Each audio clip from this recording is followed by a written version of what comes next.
5 tips para mapabilis ang iyong pag-move on. Makinig ka para malaman mo.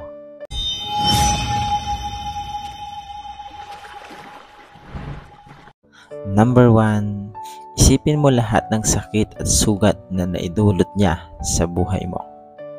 Number 2, magalit ka sa kanya hanggang sa dumating ang araw na maghilom ka at mapatawad mo siya. Number 3, huwag mo siyang ibablock.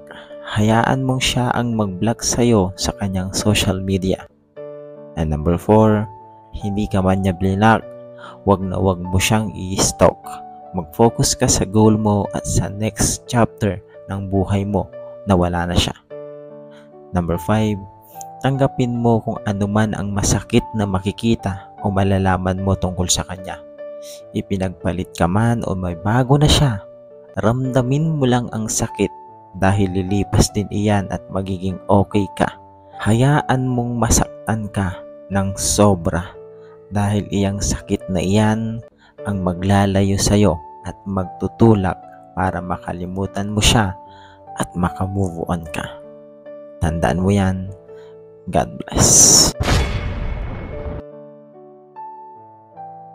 3 signs na toxic ang kasama mo sa trabaho. Makinig ka para malaman mo.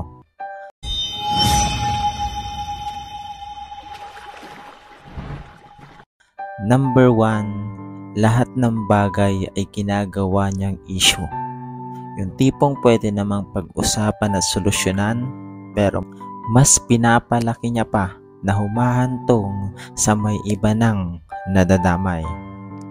Number 2, hindi siya masaya sa tagumpay ng iba. Isa siya sa mga kontrabida ng tagumpay ng ibang tao. Gusto niya siya lang ang bida at magaling sa lahat. Number 3, ginagamit niya ang kahinaan o ang nakaraan mo laban sa'yo.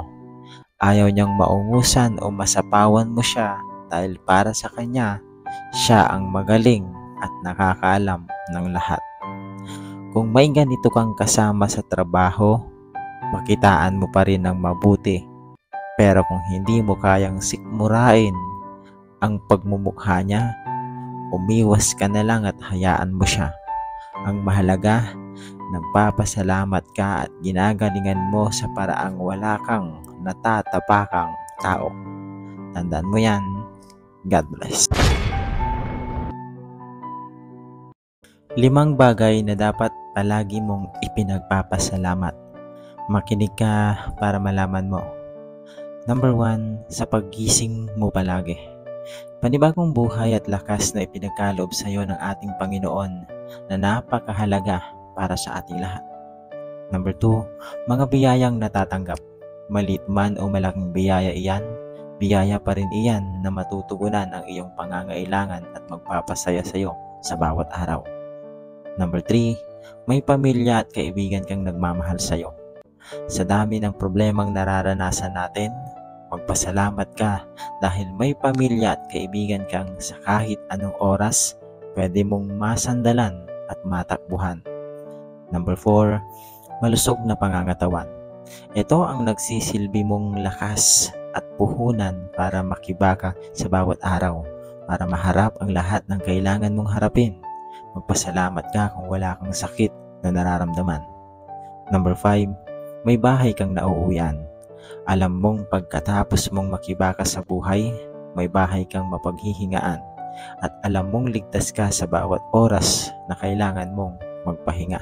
Huwag mong kakalimutang magpasalamat sa Kanya dahil lahat ng ating natatanggap, buhay at lakas ay dahil sa Kanya. 2 ugali ng babae na dapat alam mo. Number 1, palagi silang tama. Number 2, kapag hindi sila tama, dapat tama pa rin sila. Kasi kung hindi sila tama, tatamaan ka sa kanila.